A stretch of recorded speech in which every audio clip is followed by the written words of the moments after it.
Hi everyone, come on in, come on in. We've still got spots right here in the front. No pressure, but I'm pressuring you because hi, I'm Kyle. I work here at the Peace and Justice Center, and I'm really excited to have such a full room of people to hear Medea Benjamin speak, specifically about the book that we have for sale here at the store, but also about other work. We've had Medea come in the past, and it's very exciting to welcome her here today again. You may know Medea Benjamin from her work with CODEPINK, from her work with Global Exchange. In my time of knowing Medea's work, she has always been very dedicated to calling out injustice, no matter what administration is in power, no matter what is going on, to really accentuate the injustice and the reality of what's happening in the world. Most recently, you may recognize her from standing on a table at the Republican National Convention saying, "Build bridges, not walls." So I hope that this talk is really exciting, invigorates us all. I do want to make a couple announcements about events that are happening at the Peace and Justice Center that people who are interested in this might be interested in also attending. Tomorrow night, as part of the Vermont International Film Festival, that we're showing the film, we're partnering to show the film Agents of Change, which should be really great. It highlights Black activists movements on campuses to fight for racial justice, and it brings in activism from the 60s and also current to today. Another program that might be really interesting because it has to do with activism and fighting injustice is our Nonviolent Activism 101 workshop, which is in 2 parts, and it's happening in Jericho at Mount Mansfield Union High School. So if you're interested in either of those events, let me know. Both of them have some small cost associated with them, but we're happy to waive it if that is any barrier at all, because we want people to be participating in this program. So I'm just really excited to see so many people and really excited to hear Medea speak again. She's really inspiring and exciting, and I hope you all enjoy it. Thanks so much. Medea Benjamin. Thank you.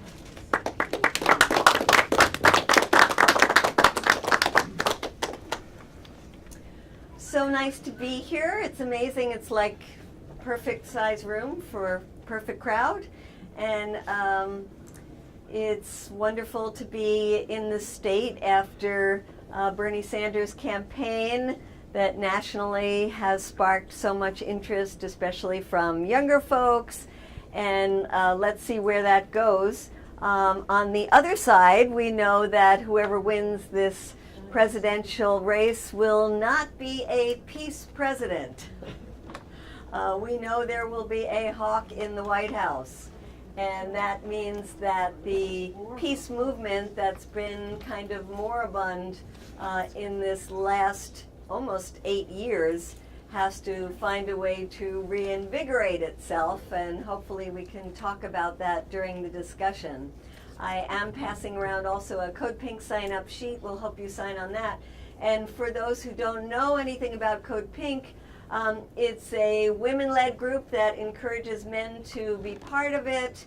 We started out when, after 9/11, the U.S. had invaded Afghanistan, and it looked like they were also using the 9/11 attacks as a justification for invading Iraq. And there was George Bush's crazy color-coded alert system that nobody could quite understand because it was yellow, orange, red, but you had no idea what you were supposed to do if you woke up and today was like red, code red. And so we were a bunch of women at an environmental retreat sitting around and at the lunchtime just kind of scratching our heads and saying, what a crazy system that is. We need another color-coded alert that would say, why don't we go after the individuals who attacked us on 9/11 and bring them to justice, not use this as an excuse to invade country that has nothing to do with the 9/11 attack. We need another color-coded alert. We thought of code hot pink, except it was a URL that was taken by a porn site, so we couldn't get that one. We had to be just plain old code pink, and we have been active ever since. during the Bush years, we were really active, and there were CODEPINK groups all over the country. In fact, we had over 300 groups and over 300 people on our mailing list. When Obama came in, just like happened to so many other peace groups, we were one of the casualties of the Obama administration. People thinking, oh, you know, he was against the Iraq war, he's a peace president. He said Afghan was a good war, but he's so smart, he can't really believe that. He just said it to get elected, and he's really going to get us out of these wars. And lo and behold, people kind of let down their guard. And 8 years later, we see that while Obama has done two very, very important things, positive things on the foreign policy level, that's the Iran nuclear deal that was negotiated last year despite a lot of opposition by groups in this country and overseas, like both Israel and Saudi Arabia. There was a grassroots support network that managed to push Congress to promote the Obama administration's deal, and that went through. And the other very important one was around Cuba and the start of diplomatic relations after so many decades of rejecting Cuba. And the embargo still exists, but at least there is a thaw.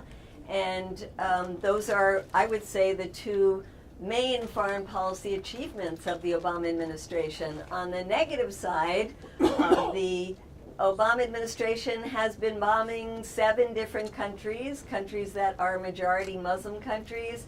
I wrote, my last book was around drone warfare, talking about how Obama had used the drones as a way to get us involved in new wars without the American people knowing about it through covert programs. And then you also see how the Obama administration has carried along a lot of the same alliances that have existed for a long time with repressive regimes such as Saudi Arabia. And I did this new book on Saudi Arabia because as I traveled around the Middle East for the last 15 years, I kept running into the negative influence of Saudi Arabia. I'd see it on the Pakistan border, where there were all these schools set up by the Saudis that taught people an extreme, intolerant version of Islam. I saw it in places that I visited in the West Bank, for example, where you'd see the Saudis come in and build these big mosques all over the place, but not really using the funds to build things that people needed in their daily lives for infrastructure. I realized that it was important to address this issue of Saudi Arabia and the U.S. alliance. And so in the book, I start out looking at it's a basic primer on Saudi Arabia in question and answer form, very easy to understand, starting out with the foundation of the Saudi kingdom, going back to the 1700s, when there was a very obscure Imam, Muhammad Wahhab, who had what my Muslim friends say, don't call it a version of Islam, call it a perversion of Islam, a very fundamentalist view that said that if you don't interpret the Quran as he interpreted, you were an infidel and it was okay to kill infidels. And this turned out to be a very convenient ideology for the Saud family that wanted to conquer the Arabian Peninsula and used it as a justification. So between Imam Wahhab and the Saudi family, they managed to take over most of the Arabian Peninsula, including the Holy Lands of Mecca and Medina.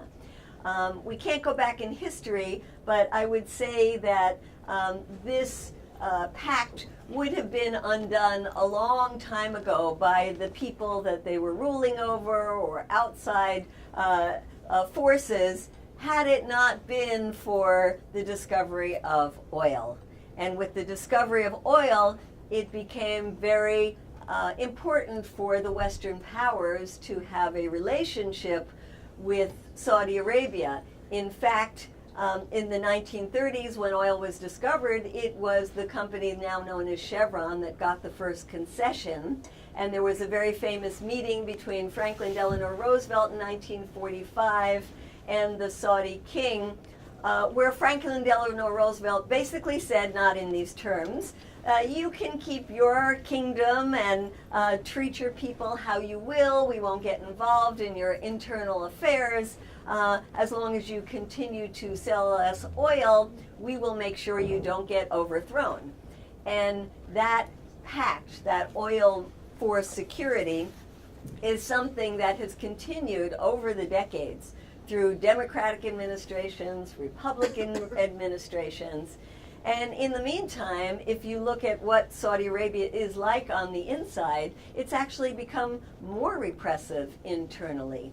I go to hearings all the time in Congress, and it drives me crazy because when they have these hearings that talk about the spread of Islamist extremists and what can we do about it, they're always talking about Iran, and Iran being the worst country, and they're spreading extremism, and they don't have democratic elections, and they are a repressive force. And everything they say for Iran, you could say in much worse terms for Saudi Arabia. For example, around the issue of elections, well, there certainly are no free and fair elections in Saudi Arabia because there aren't elections. They don't even bother. They don't have elections for a head of state, a president, a prime minister. There's no Congress that's elected. They now just have municipal elections, and that's because a lot of pressure from the inside and outside, basically saying, you know, hey guys, have something where there's some kind of elections we can point to and say, look at the great reforms in Saudi Arabia. And these are municipal elections, just at the very local level. But to make sure that the people elected had no power at all, they decided that half of the municipal council would be appointed, the other half would be elected, and the council itself would have no legislative power. So you can only make suggestions. You can't implement anything. Those are the great reform elections in Saudi Arabia. And then the issue of dissent. Saudi Arabia is one of the countries that most uses the death penalty, and you've probably heard of the way they usually implement the death penalty in Saudi Arabia, the headings, and there are many non-violent reasons for which you can be beheaded in Saudi Arabia. For example, do we have any atheists in the room? Raise your hand. Oh my goodness, it's like almost the entire place here. Anybody identifying with the gay community in this room? A double reason. How about any sorcerers? Sorry, only one and a half sorcerers. Robin, you're a full sorcerer, right? So these are some of the ways that you could be beheaded in Saudi Arabia. There are bloggers, for example. One that's well known because Amnesty International took on his case, but it's just an example. And this is a blogger, a young man, 3 young children. He had a blog for liberals where he wanted to talk about maybe there should be some separation between religion and the government. And maybe we should be open to more free thinking in Saudi Arabia. And for this, he was sentenced to death, accused of insulting the kingdom, insulting Islam, spreading atheism, and because there was an international outcry about his case, it was commuted to 10 years in prison and 1,000 lashes. His lawyer was sentenced to 15 years in prison. Yeah, crazy. So you have a government that has no respect for the rule of law, no freedom of assembly, no freedom of speech, no freedom of association, no political parties, no unions allowed, no civil society allowed. You have entire segments of the population discriminated against. What do you think about when you think of Saudi women? It's amazing how people know the can't drive issue. It is the only country in the world where women are not allowed to drive. And you ask Saudis why, and they tell you all kinds of crazy things because it's really just like a power trip. And so they can't give you a decent explanation, like, it would be dangerous for the women, and we want to protect those women. And why would it be dangerous? Well, because they're not very good drivers, or because there might be some people who really don't like see women driving, and they might pull them out of their cars and beat them up. There was a cleric who issued a fatwa saying women can't drive because it would be harmful to their ovaries. So women can't drive. They have to be covered in public. And the worst thing, though, for Saudi women is that there's a guardianship system they live under. So no matter what age you are, from the time you're born till the time you are old, you die, you have to have a male who is in charge of every major decision you want to make in your life, like if you're going to marry, who you're going to marry, when you're going to marry, what you're going to study, what job you might take, if you're going to get a passport, if you can travel. And if you have a guardian who wants to see you thrive, your life can be pretty good. But if you have a bad guardian, then you're really stuck. Women have been fighting to get more rights. They have been fighting against the restriction on driving, doing civil disobedience, which means getting in a car and driving, and then they've gotten stopped and thrown into jail, sentenced to lashes, lose their jobs, have their passport taken away. They have made a lot of gains when it comes to education.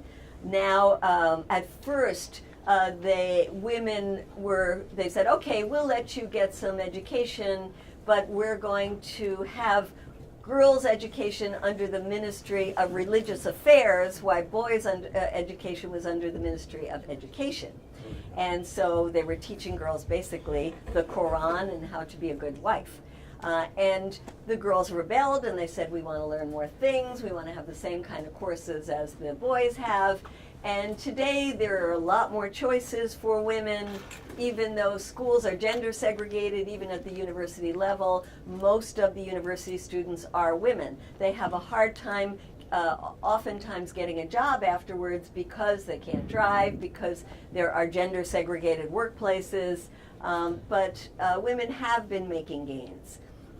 In fact, just last month, there was a petition that thousands of women signed asking for an end to the guardianship system, and that's a courageous thing to do in Saudi Arabia. Other sectors of the population that are discriminated against, they have are religious minorities. One would think, naively, that because it's a theocracy that they would respect people's freedom of religion, but that is not the case. If you are since Saudi Arabia is a majority Sunni country, if you are of the Shia minority, discriminated against, they live in the eastern part of the country where most of the oil is. You think they would be the richest, but that is not the case. And so often there are uprisings in the eastern part of the country, and they are brutally crushed by the government.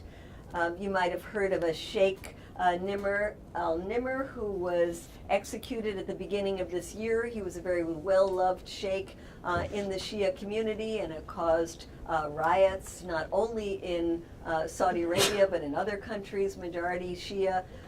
There are also many non-Muslims in Saudi Arabia. Anybody guess why?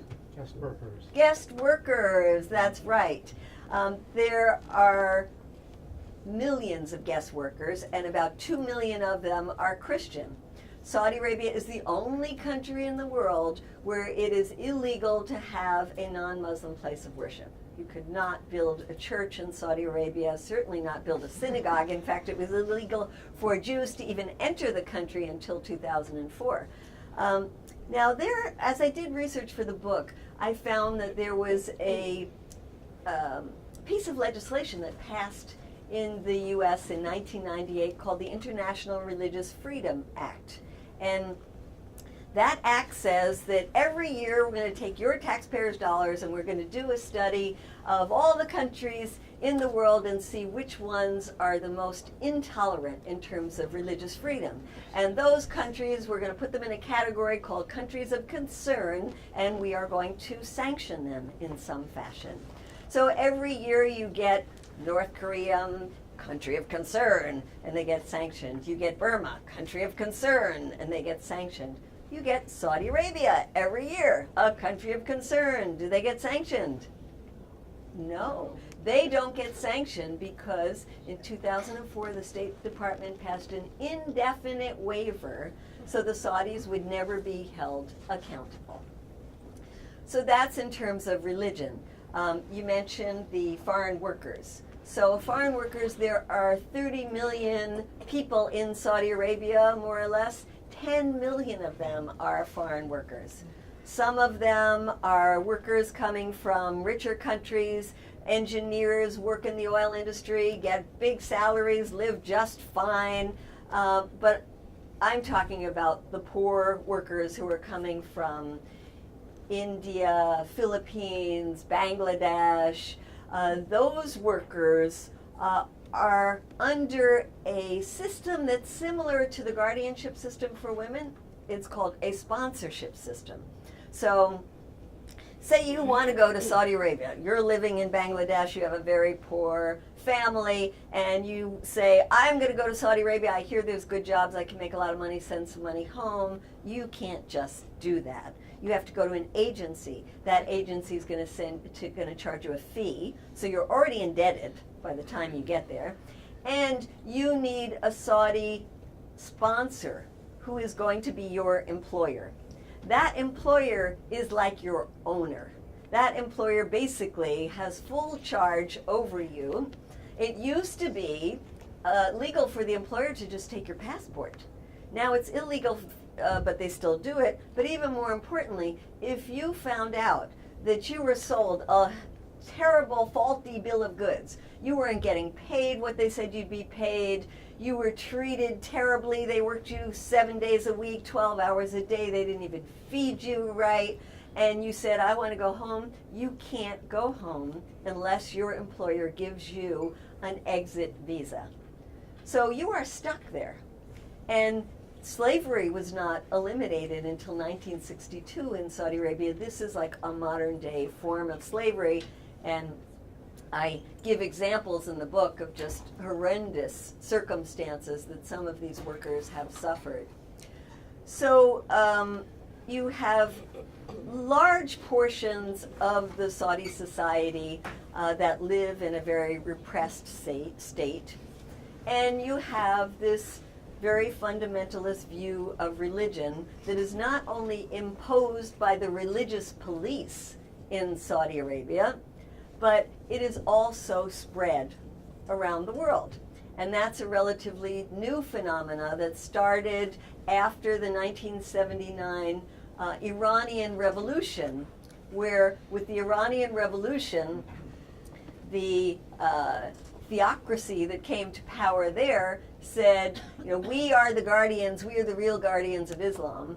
And the Saudis said, no, we are the real guardians of Islam, and we are going to make sure that our version is the one that's known in the outside world. And they had all this money from their oil wealth that they started to use to set up mosques and to set up schools, not only throughout the Middle East, but also Northern Africa, parts of Europe. And you saw the influence of the Saudis in many areas. For example, President Obama himself talked about when he lived in Indonesia, which is the largest Muslim country in the world, practicing a very moderate, welcoming form of Islam. When the Saudis came in, you could see the influence of where they were in this creeping, more fundamentalist view of Islam. So the U.S. officials knew very well what was happening and what the Saudis were doing.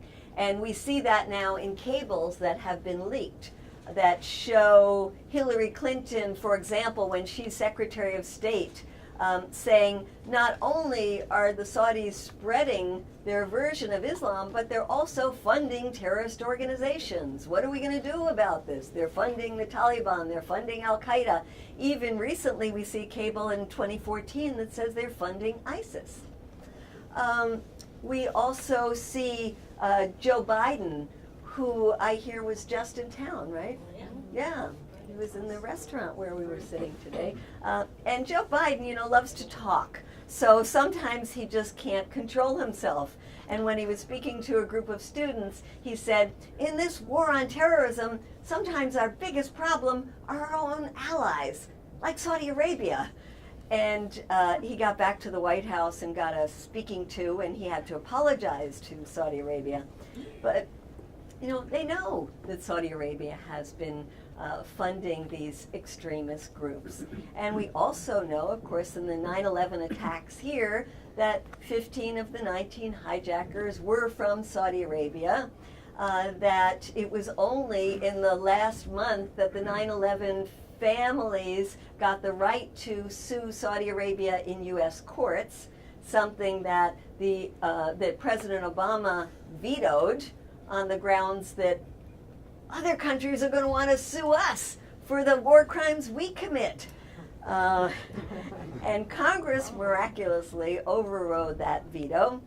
But we also know there's lots of information about relationships between the hijackers and members of the Saudi government that have not been exposed. In fact, the former Senator Bob Graham, who was the head of the Intelligence Committee at the time of the attacks and oversaw one of the 9/11 Commission reports, says there's still 80,000 pages worth of documents, mostly from the FBI, that have not been released to the public.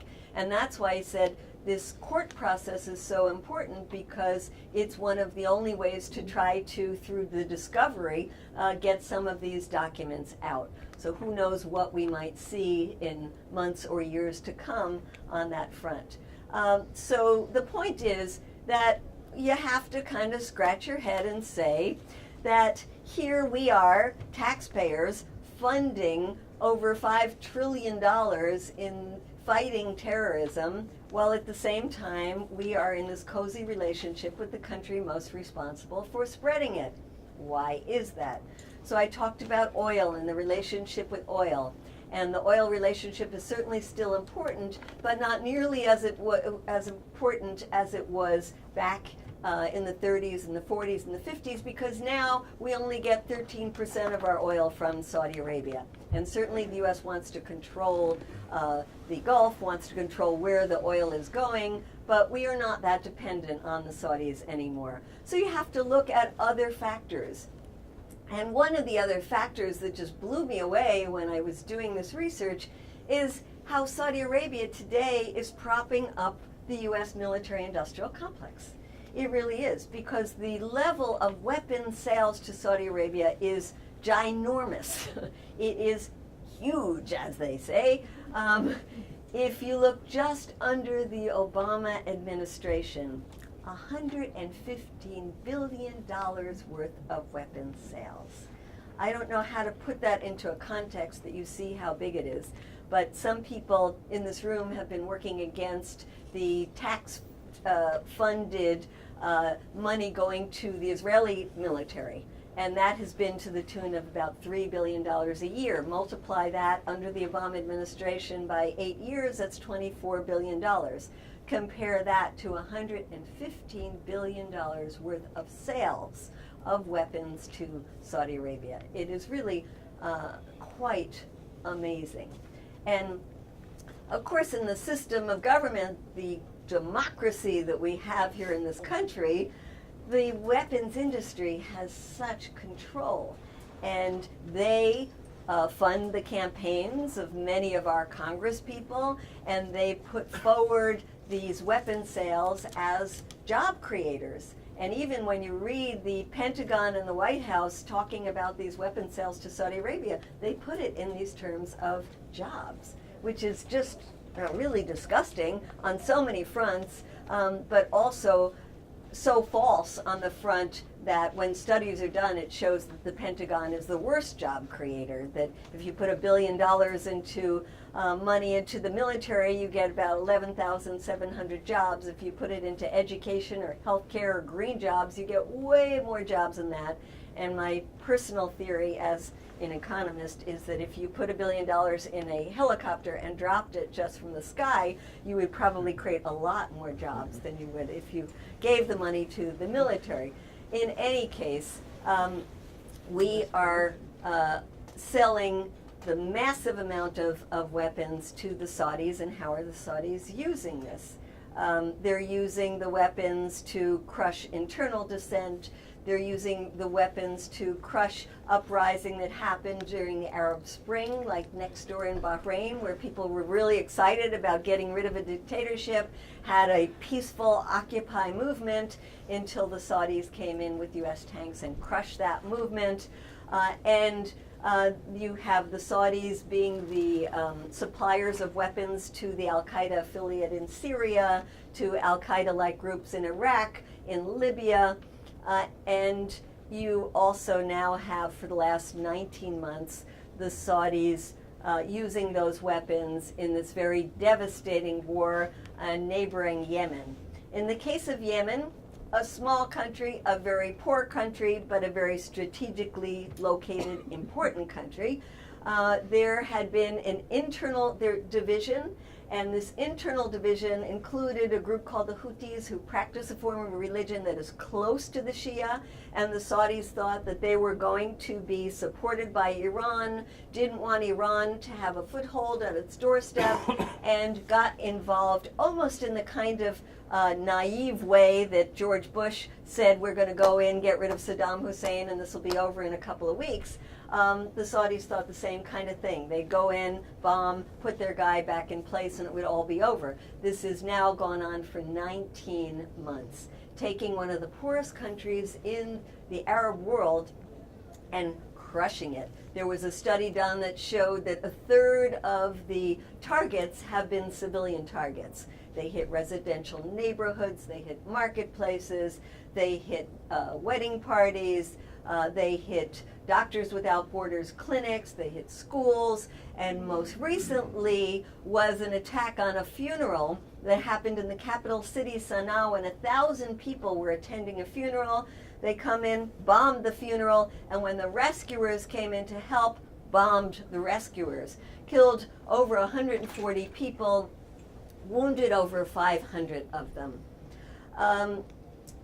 The war in Yemen is finally something that is getting some of our Congress people to pay attention to what are we doing supporting the Saudis in the war and providing them with not only the weapons but the refueling of the planes in the air, giving them logistical support, providing them with diplomatic cover. And some Congress people, like Senator Chris Murphy from Connecticut, have said the people of Yemen see this as a U.S. war. They say the American people have blood on our hands. This is terrible for our national security. And so we have tried to bring this issue up in Congress, get more Congress people to be speaking out against this. You might know that Senator Leahy has had a bill for a piece of legislation for a long time that says that you can't give U.S. weapons to countries that are using it for human rights abuses. But that doesn't say anything about selling those weapons. So Saudi Arabia buys them. Well, that's okay if you buy them. You can do whatever you want with them. And so we have had one success. It's a small success. It was around the sale of cluster bombs. Some of you might know that cluster bombs are a particularly pernicious weapon because when they fall from the sky, they break up into these little bomblets, and some of those bomblets stay on the ground long after the fighting is ended, and kids pick them up and it blows them up. And because of that, the international community has banned cluster bombs, but the U.S. hasn't signed on to that treaty. And so there is a U.S. company, actually a New England-based company called Textron, that has continued to produce cluster bombs. Well, the Quakers have had a campaign against Textron for a long time, and as it became clear that these cluster bombs were being sold to the Saudis and used in this war in Yemen, more people started getting involved, protesting at their headquarters, at their production facility, protesting in Congress, at the White House, and we finally got President Obama to put a halt to the sale of cluster bombs. And more importantly, we got the company Textron to agree to no longer produce cluster bombs. Yay! One small victory for the people. But the fact of the matter is we need a big campaign to stop the sale of weapons to Saudi Arabia.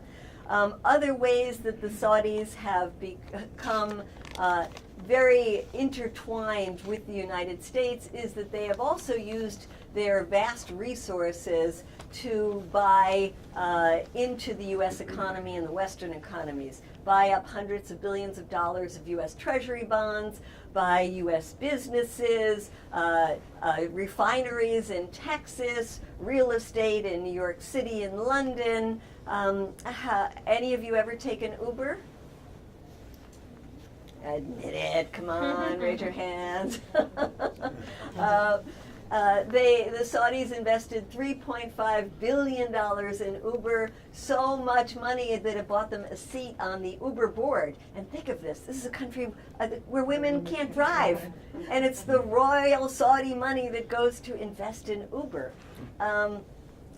They also are very clever about using their money to buy silence or complicity by giving money through checkbook diplomacy to Ivy League schools, for example, Yale, Princeton, Georgetown. I was in New Haven recently and went to the Yale law school because, you know, they have the gall to fund the law school and there's no rule of law in Saudi Arabia. And the law school got $10 million and we went to meet with them and they said, well, there are no strings attached to this.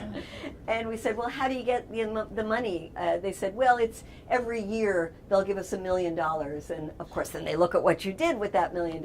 And we said, well, if there's no strings attached, let's do a day-long symposium on the Saudi judicial system. And we've been waiting for a response ever since from that one. They also give money to think tanks. So think tanks that can range from the right to the middle to the liberal, like you might have heard of the Brookings Institute, the Atlantic Council. And then I heard somebody in the back talk about foundations. The Clinton Foundation. You know, when Clinton wrote one of the cables of saying, my God, what are we going to do about these Saudis? You know, she was in the Secretary of State. She had power. She could have put her foot down and said, you know, we're going to sanction these Saudis. And instead what she did is authorize massive weapons deals and get donations from the Saudis between $10 and $25 million for the Clinton Foundation. I told you when I go to these hearings, it kind of drives me crazy that they're always talking about Iran, Iran, Iran. And I was a hearing where John McCain was the chairperson, because he's the head of the armed services in the Senate, and he was going on about Iran, and I was trying to hold my tongue because I didn't want to be arrested that day. I had things to do, places to go, people to see, and I just couldn't stand it after a while, and I just finally blurted out, why don't you ever say anything about Saudi Arabia and the spread of terrorism? And as he was calling the police to pull me out, I quickly Googled McCain and Saudi Arabia and saw that he had taken $1 million from the Saudis for his foundation. It is really just insidious the way this works. And the final thing they do is they hire PR companies and law firms in Washington, D.C. And when I did the research for the book, I found that there were 8 companies that had actually registered with the U.S. government as foreign agents of the Saudi government. And lo and behold, one of them is called the Podesta Group. You heard of any Podestas? Who have you heard of? And what's John Podesta? He is the chairman of Hillary Clinton's presidential campaign. And he was the chief of staff for Bill Clinton.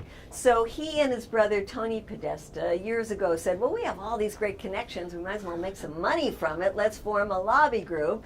And John Podesta went off to run Hillary Clinton's presidential campaign, and meanwhile, Tony Podesta became a registered foreign agent for the Saudi government, getting $140,000 a month from the Saudi regime to represent this repressive group. So while you have one person who is one brother running Hillary Clinton's campaign, the other is representing the Saudi government and also become a bundler and a major supporter for Hillary Clinton. So where do we go to try to untangle this tangled mess? I talked about pushing harder to try to vote for Trump? No, we can talk about that. Pushing harder to get Congress to say no to future weapon sales. Another thing is really to focus on the weapons industry, to focus on our end of things here, and to follow in the footsteps of the environmental community that have been doing such a good job focusing on the fossil fuel industry and doing divestment campaigns at universities, pension funds, institutional investors, the religious community, to say, get out of the weapons industry. And you might remember when Pope Francis was here and he was speaking before Congress, and he said, why do people sell weapons to these countries that use them for such abusive purposes? The answer, as we all know, is money that is drenched in blood. We have to do something about it. We have to stand up to the arms trade. And all these Congress people are jumping up and down and clapping like they're really going to stand up to the arms trade. But we have to stand up to the arms industry. So I think a campaign that is around divestment from weapons is something that is so sorely needed. Other things that we can do, we are just working now with the religious community and the atheist community to say, why does Saudi Arabia have this waiver? We wrote a very extensive letter, got all kinds of people high up in the faith-based and the atheist community to sign on to it, and basically sent it to the State Department and are asking for a meeting to try to lift that waiver. And perhaps the most important thing that we can do is to be supportive of the Saudis inside Saudi Arabia and in the diaspora who are working to change their system. An important thing that I've learned by talking to a lot of Saudis is that most of the people I talk to say, we really don't want to see a revolution that's going to overthrow this regime because we are afraid of what would come in its place. We see what's happening in Syria, in Iraq, in Libya. There is no civil society in Saudi Arabia. Who would come into that vacuum? It would be an ISIS-type group, and things would be even worse than they are today.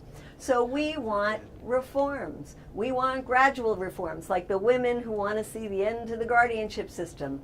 There are human rights lawyers, there are professors who have started another petition, and they say, keep your monarchy, but why does it have to be an absolutist monarchy? Why can't we have a constitutional monarchy like exists in many, several dozen countries around the world, and are fighting to get a constitution in Saudi Arabia? You have the Shia community that are fighting to get their full rights as Saudi citizens.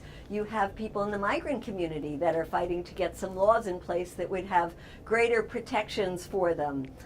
We did a campaign focusing on a young man who was sentenced to death at 17 years old, a minor, for peaceful dissent. And we were in touch with his family, who gave us some footage of him, showing him as this lovely young man playing with his sister at home. And we did a very short, like 2-minute video. And in the video we said, contact the Saudi embassy, contact the US government, spare the life of this young man. And we thought maybe a couple of thousand people would see this. We looked like 2 weeks later, we had over 4 million people had watched this video. And when we looked at the back end, we saw that they were almost all Saudis.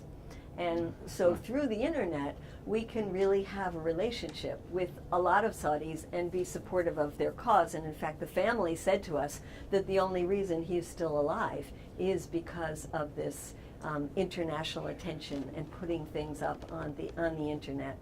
So our government should be supporting these people inside Saudi Arabia working for reform. Unfortunately, our government keeps supporting the king and the princes and the autocrats who are repressing their own people.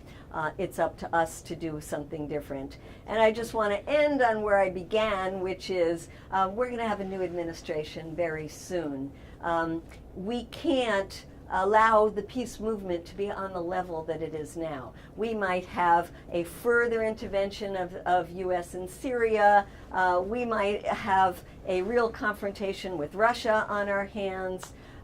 We have to have a peace movement that is invigorated, that is able to mobilize people, that is able to get people to understand in different parts of the movement that we'll never have money for Medicare for all or for free college education. And I wish Bernie would have said it during his campaign, if you don't look at the Pentagon budget and take money from the Pentagon and put it into the things that we really need in this country.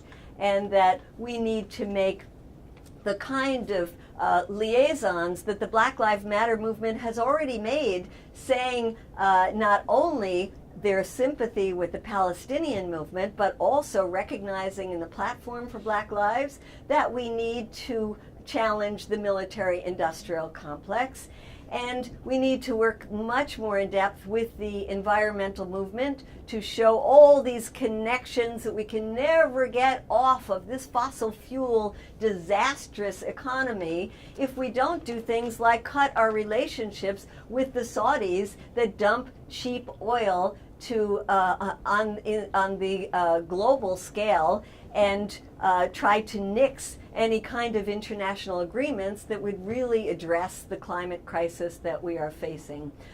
So there's all kinds of connections to be made, but the most critical thing is that we build a new kind of peace movement, that we get young people involved in this movement, and that we are able to challenge the view that our foreign policy should be based on fear, should be based on who hates us, who is trying to attack us, how can we attack them first, rather than be based on how can we do good things in the world so that people will love us. And if you just look at Yemen alone, every bomb that's dropped there is worth about $1 million. If you think of all the bombs that have been dropped, all the millions of dollars that we spend killing people, and think what we could do to provide clean drinking water now that there's a cholera epidemic in Yemen, that we could rebuild the schools and the hospitals, that we could improve people's lives, how much that would help those people and would help us make us not only more loved, but more secure in the world. So thank you for coming and listening. I hope you buy a copy of the book, and let's open it up for some questions.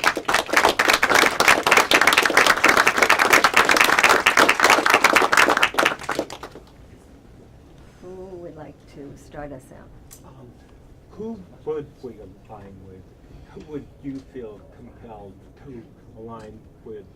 The Houthis in Syria and Iraq, Damascus, or the former government of Yemen? Probably not the U.S.-Saudi alliance.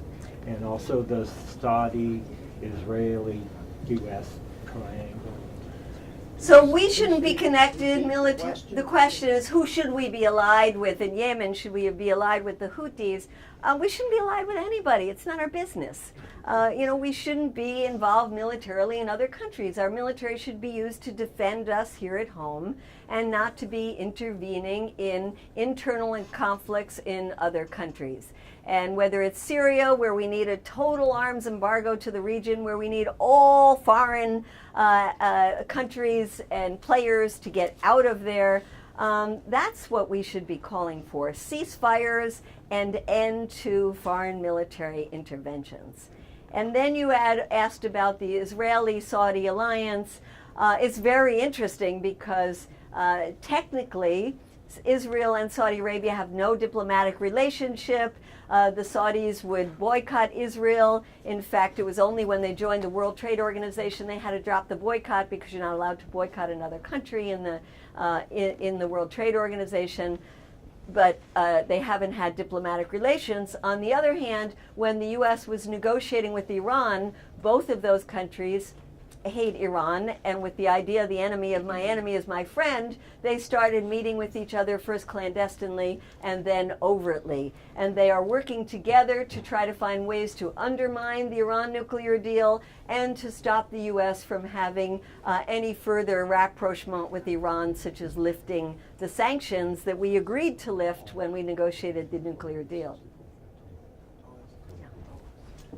Why we don't be frank about the relationship between the Saudis and the American government, more frank than what you said. You making them as if two entities and playing a game with each others based on interest and protection. Actually, both of them, there is no difference. America has a plan on the Middle East using Saudi Arabia for that job. It's not that Saudi Arabia buy the weapons because they want to protect themselves and pay for it for this manufacturing weapon in the U.S. or selling the oil or something like that. The U.S. always going to have to sell the Saudi oil. The Saudi, the people, there is... To buy the Saudi oil. Yeah, and selling it. All Aramco company on Eastern Saudi Arabia are the 6 major American companies who control the oil over there. So even when we don't buy Saudi Arabia to bring it to the United States, still every drop of oil sold from Saudi Arabia to any country around the world is an American dollar, is an American company. 2, Saudi Arabia always played that role, the American policy on the Middle East. From the civil war in Lebanon, when they supported the Phalange against the socialist movement, to their job now on Syria, which is they are supporting ISIS, Qaeda-like, because those organizations, they can die within 24 hours if there is no cash coming from Saudi Arabia, Arab Emirates, Qatar, and those countries. So United States, its allies are feeding those organizations. If you say, no, we don't need a revolution in Saudi Arabia, we need the same king stay, but we need a reform slowly, you are mistaken. The second day is not Qaeda or ISIS going to control Saudi Arabia. The second day going to be Arab from the Arab Peninsula going to control it, because there is no Saudi to support those fundamentalists anymore. Now those fundamentalists are living day by day. Every bullet they are shooting, they need another bullet. They need another dollar. And the Arab Emirates, Qatar, and Saudi Arabia are feeding them. But if a real revolution happens in Saudi Arabia, it's not necessary it's going to be fundamentalist. I don't believe the people over there are fundamentalists by nature. So I think it's an American policy to keep countries like Saudi Arabia or regimes like Saudi Arabia and country like Israel with a fundamentalist mentality, that it happened to be Jewish, ruling the Middle East, dividing it and subtracting it as the United States colonialist power wants. Well, I think you're not giving enough agency to people in the region themselves. There certainly have been some differences, and important ones over the years, between the U.S. and Saudi Arabia, like the Arab oil boycott. There have been differences between Saudi Arabia and other Gulf states. We see major differences that have come out after the Arab Spring between Saudi Arabia and Qatar and the Emirates, for example. So I wouldn't go as far as you go, but I would say that the U.S. has used Saudi Arabia and Saudi Arabia has used the U.S. And that if you look at the U.S. CIA, for example, for decades, the CIA, instead of going to the Congress and the American people to say, we want to form the Mujahideen and we want to finance them to overthrow the Soviet Union in Afghanistan or around the Iran-Contra war, they would instead, the CIA, go to the Saudis and say, fund us to do this. So time after time, you see the CIA and the Saudis working together. So I would say, I won't go exactly as far as you go, and maybe if you read the book, we can have more of a discussion to see how far you think I've gone, but I do agree. The only Saudi who boycott, the oil boycott, it was King Faisal, and the CIA killed him. We have to remember that. I mean, it is same kind of policy. Yeah, but, so but it was the Saudi government involved in the boycott. It was the Saudi government that boycotted Israel. But anyway, let's give a chance for some other people to talk. I was just wondering, where did you post that video? We just put it up on YouTube. Oh, just on YouTube? Okay, because there are a lot of different social media places where lots of people I know, and that a lot of my friends who are around my age that check out a lot of different activist things like CODEPINK and stuff like that. So. Excellent. And what social media would you suggest we make sure we use? Instagram is where I'm on. Instagram is where it's at, yeah. Luckily, we do have young people on our staff who do post things on Instagram. And in Saudi Arabia, people use WhatsApp, the app, a lot. We communicate through as many different kinds of social media as we can, and the Saudis do. And the internet, although the Saudis would like to crack down on it, it's too vast and too many people are using it in so many different ways that they can't. And one of the really cool things that happens now is that people threaten, like the religious police. There's this thing called the religious police, and they might come up to you and say, you're wearing nail polish. How dare you wear a nail polish? You can't do that. And you'll take out your phone and you'd say, what the hell is it your business that I'm wearing nail polish? And I'm going to post this online, and millions of people are going to see how ridiculous you are. And just standing up to these religious police, and then they post it online, and millions of people watch it. And it has really helped to curb the power, for example, of this religious people when the world can see the kinds of things that they are doing. Yeah, I'm just curious your thoughts on this. The past couple of years, the thought has been spread around among us that it's us. We can't just look at the government. It's us. And what I find happening is, as I talk to people about, I'm retired, so I have nothing but time to do all this stuff. I find that people, when they talk about what the U.S. is doing, they just simply say, well, we're involved in war all the time. And that's it. They don't talk about the images that we can get by watching the right news of man holding a child with both arms missing. And we don't shout from the rooftops that this is horrible. I think we all have to really be educated somehow to see how horrible it is, other than just getting out of the war because we need, we don't want to spend more money on it. Yeah. And speaking of that, is there a sign-up sheet for CODEPINK that's been going around? Does anybody have it? Did everybody on this side get it? Yeah, okay. Because one of the things is, not to be just seeing how horrible it is and getting depressed about it, but seeing how horrible it is and saying, I'm going to do something about it. Well, yes, and exactly. That's what we need, especially people who have time on their hands.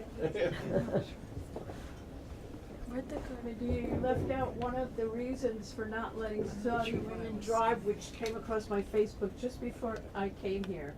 and some cleric wrote and said that when women drive, there's vibrations in the car, and that could cause pleasure. Oh my goodness. Oh my goodness. There is So a there's fabulous. always controlling female sexuality.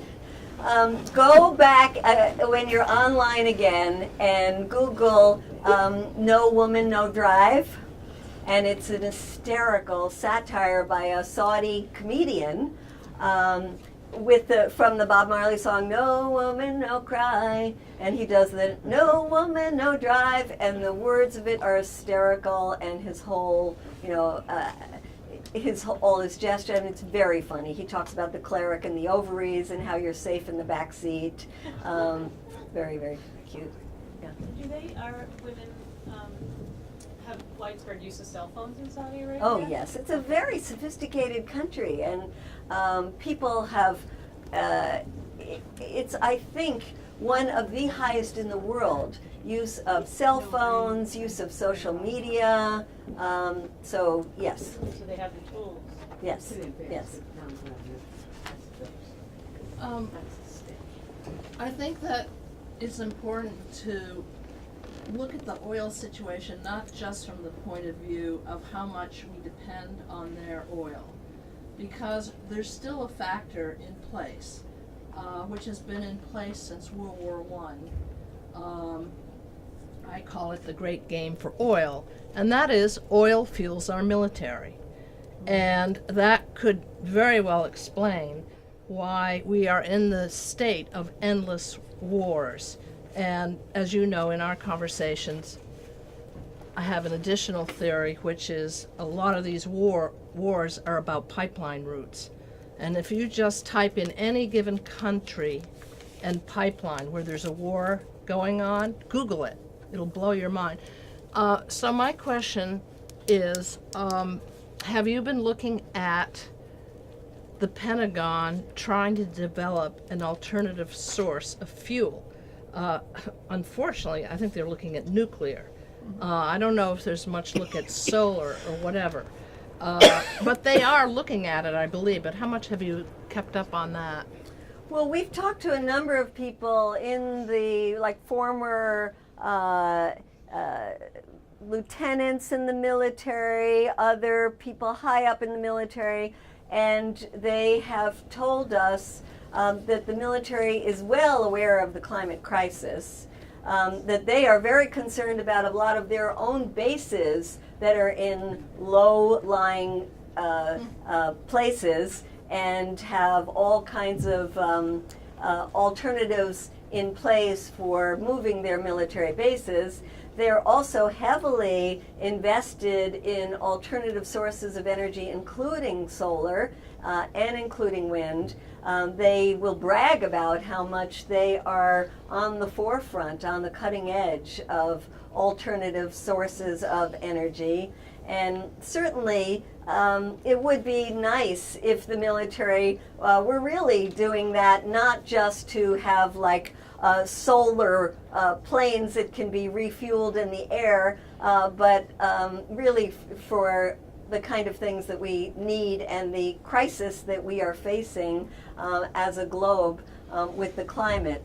So we've talked with people in the Pentagon who used to be involved in the conversion programs in the 80s, where there was a lot of money to convert military bases, to convert factories, and we need that on a massive scale now, so that we take these great facilities that our military has, and they have fabulous facilities all over this country and the world, and turn them into the centers that are producing the massive quantities of solar, wind, renewable energy, and the other things we need to really shift our economy.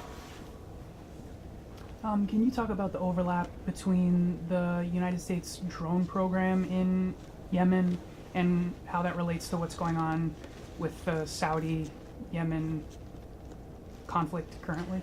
So prior to this conflict right now, the U.S. was concerned that there were members of Al-Qaeda that were in Yemen, a group called Al-Qaeda in the Arabian Peninsula. And in about 2009, the Obama administration decided to start targeting them with drones. And I have been to Yemen, I've met with families of those drone victims, and I have seen how when we started out there were maybe 200 members of Al-Qaeda in the Arabian Peninsula, and as the U.S. continued the drone program, more and more people joined Al-Qaeda in the Arabian Peninsula until it was over 1,000 of them. And you talk to people in Yemen and they will tell you, I'm part of a large tribe, we never had anything against the United States, don't know very much about the United States until my brother was killed by a drone. My brother was not involved in anything, and now my entire tribe hates the United States. And who are we going to hook up with but the only ones who have guns and are fighting, and that's Al-Qaeda. So the U.S. has helped to grow Al-Qaeda in Yemen.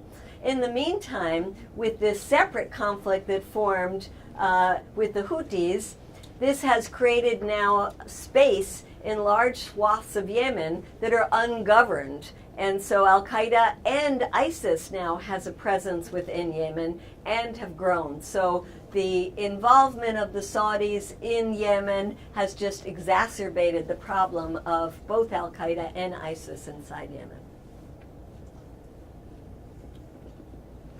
Yeah. You know, I'm just floored. There are a lot of smart people in the government, in the State Department, and in the military and stuff. So there must be people that see that our policies are making things worse. Are there voices? Are they having any effect? Are there?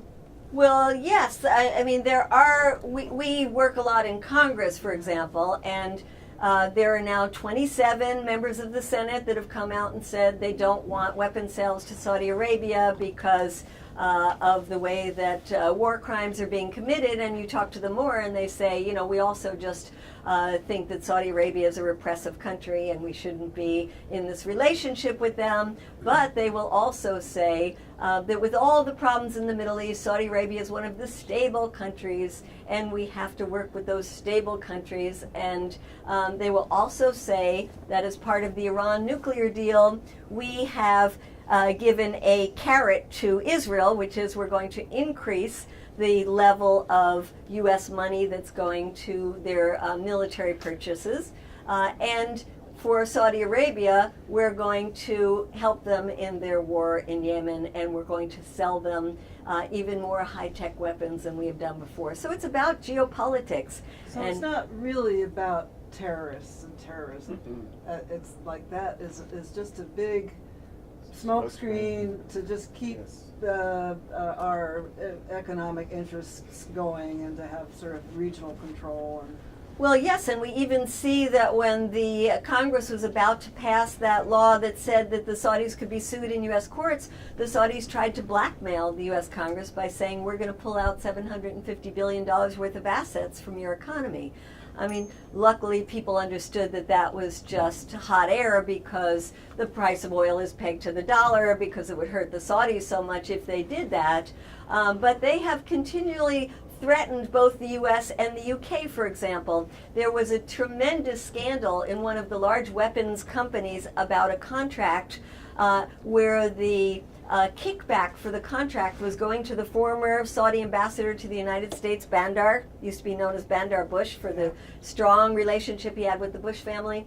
You know, you could think like kickbacks, maybe $10 million, $20 million of kickback. This kickback was $2 billion worth of kickbacks.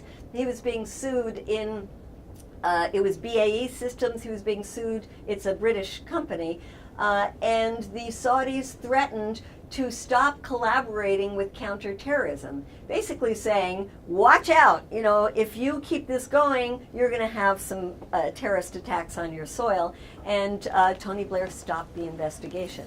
So they can play hardball as well, and it's pretty ironic that when you think that they can use this valve of terrorism, turning it on and off. And you know, this is not just Saudi Arabia. For many countries in not just the Middle East but elsewhere, it's convenient for them to have some level of terrorist attacks going on, because then they can go to the United States and say, see, we have to work together on this, and either they work together by getting U.S. money like the Egyptians do, or some kind of relationship with So how do we call it out? I guess, there's this storyline that terrorism is the worst thing in the world. It used to be pregnant teenagers, unmarried teenagers, and now it's terrorists.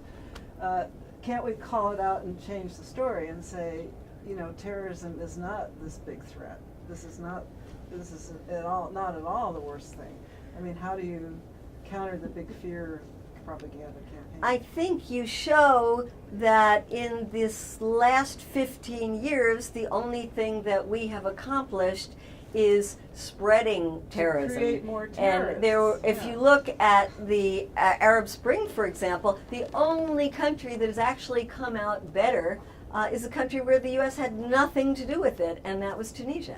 Everywhere the U.S. is involved has made it worse for the local people, and then, of course, that fear of terrorism is what drives these weapon sales, is what drives the NSA spying on us. It has unfortunately become a justification for a lot of things here.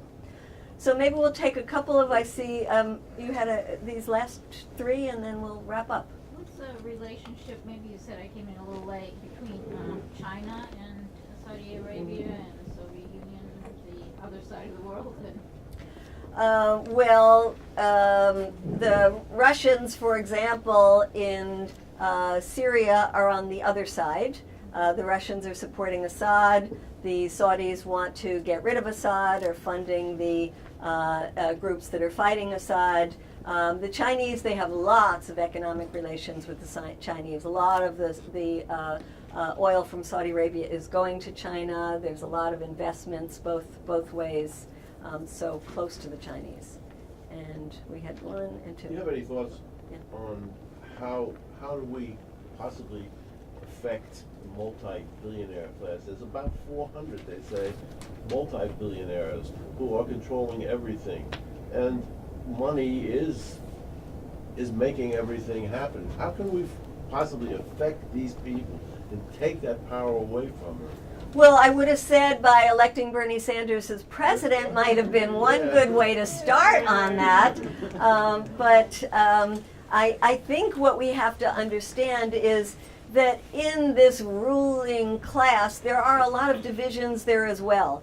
And there's only a very small group that really is getting wealthy from this state of perpetual war. And it's the weapons industry, it's the oil companies, but it's not the majority of these billionaires. There are a lot of people who would like to have a more, a less focus on Small group. On the military. It's a small group. So I think you have to find the divisions within that class as well. And that's part of what we do as we target the weapons industry. We look to those companies that want to lift the sanctions on Iran, for example, lift the embargo on Cuba. There's a lot of companies that would like to have more open trade. But I would say in general, the most important thing we can do is start to take our own economy away from these big corporations, whoever they are, and invest more in local peace economy. And you in Vermont have been on the forefront of doing that in a lot of different ways. Thank So I you. think we had one. Oh, now we got three. All right. We need time to buy books. No. You want to say? Well, why does Saudi Arabia have no interest in having their own nuclear weapons, which is the ultimate? Why do they have no interest in having their own nuclear Maybe weapons? they do, but Huh? you don't hear. Yeah, I would say, one, I wouldn't say that they don't have an interest. I would say that they have had this ongoing relationship where the U.S. has guaranteed their protection, and they have felt pretty safe with that relationship, and instead have bought all this other technology that is much more usable than nuclear weapons. On 9/11, how many skyscrapers imploded? You tell me. Well, three.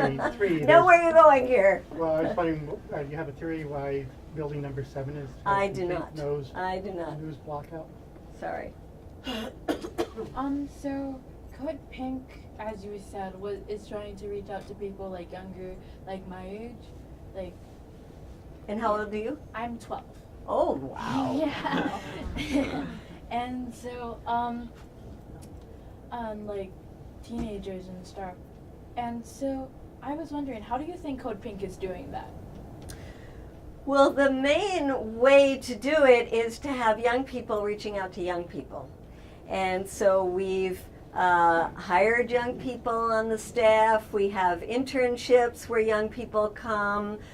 We talk to them about how they would want to do it. And they started out writing a youth manifesto against war to say how war robs their futures. And it's a lovely document that they came up with, and they want to start using it to organize in high schools, organize in universities. They know, because we have told them, how difficult it has been to organize under the Obama administration for some of the reasons we talked about. But they know things are going to be different under the next administration. So I think we're going to see now a lot of young people who are going to be organizing in their schools and in their universities. And one of the things that they can do at the university level is try to get their universities to take their money out of investing in weapons industries. So why don't we end on that note? Thank you so much. I hope you can buy a book. We don't have too many, so you better rush to get them. And I'd be happy to sign it and talk more to anybody who wants to continue the discussion.